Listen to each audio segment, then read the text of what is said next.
Repatriation, Part 1. Colonialism, Identity and Politics. The subject of repatriation is a complex and sensitive area which can turn cultural heritage into contested objects. The biography behind an object may mean that it holds various values and meanings to different people, cultures and societies. Requests to repatriate cultural heritage and the act of repatriation highlight moral and ethical concerns regarding ownership and how the past is investigated, interpreted, preserved and presented. Although many objects were purchased legally or donated, certain artefacts held by private collectors and heritage institutions have controversial stories relating to how they were originally obtained, often through war, colonialism and illicit trade. Heritage is relevant because it is inextricably linked to cultural identity, and its theft is facilitated through the desperation of people and acts of greed. During the course of the 19th century, colonial powers removed cultural objects from colonised communities throughout the world and displayed them within their museums. To the metropolitan state, these objects were the possessions of empire, representing imperial national identity, and also symbolically reflected the transfer of sovereignty from the colonised. The presentation of artefacts played a part in creating and controlling representation of the past in colonised societies. Colonial discourses represented colonised peoples through a series of essential binary oppositions that favoured colonial society, presenting colonised cultures as inferior, savage, primitive and static, in contrast to the superior, civilised, industrious and modern colonial South. Colonialism was therefore justified by a process of misrepresentation. With the decline of empire in the 20th century, newly independent states emerged, inheriting territorial boundaries created by the colonial predecessors. New governments sought to unify all peoples within this territory with one national identity. Cultural identity became a significant factor in the legitimisation and establishing of new governments. The cultural identity of diverse state populations were formulated through shared complex meanings, established through symbols that provided an agreed upon normal identity, reinforced by common cultural practices and activities.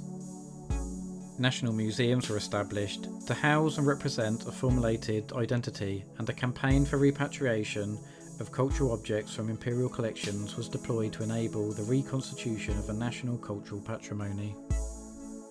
In the pursuit of national economic and cultural development, the cultural objects of the indigenous and minority groups within the state became an important political resource reclaimed from colonial predecessors.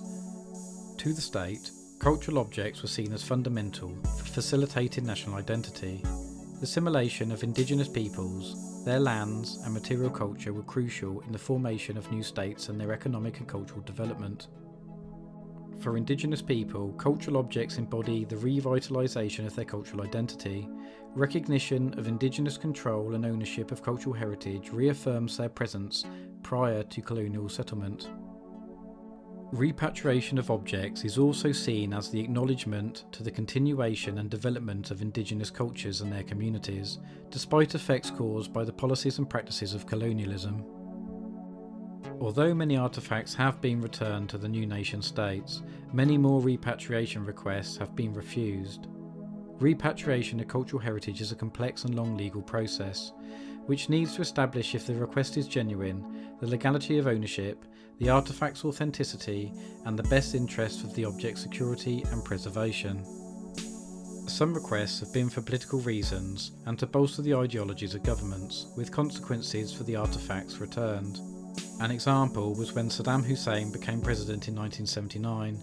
His regime demanded the repatriation to Iraq of all antiquities transferred to European museums by the French and the British decades earlier, and threatened to cancel all archaeological projects conducted by foreign teams. After invading Kuwait in 1990, Saddam transferred artefacts from Kuwait's museum to Baghdad, insisting they were Iraq's Mesopotamian heritage, which Kuwait was now a province of. The UN Security Council passed a resolution demanding the repatriation of artefacts taken, which were not returned until after the 1991 hostilities. The 1991 Persian Gulf War took a major toll on Iraq's Ministry of Culture and the country's cultural heritage, as uprisings following the no-fly zones saw many museums and archaeological sites looted, including artefacts repatriated.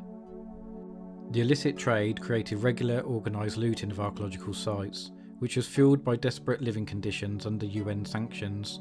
Between 2000 and 2003, auction houses saw an increase in the number of unprovenced Mesopotamian archaeological objects. Things became even worse after the American invasion in 2003, when no policy was put in place to secure Iraq's cultural heritage. Museums again were looted, with many artefacts destroyed or sold illegally to foreign collectors. International condemnation towards the US for its poor handling of the situation brought about an embarrassing retrieval and repatriation project of Iraq's lost heritage. Repatriation of cultural heritage highlight issues of how governments and heritage institutions conduct themselves.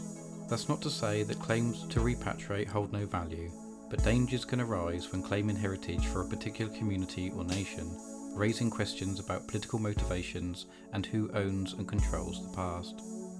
The next video, Repatriation Part 2, will discuss the ethical reasons for repatriation and how repatriated artefacts have resulted in diplomacy, respect and reconciliation. Thank you for watching, and please subscribe to Simple Archaeology.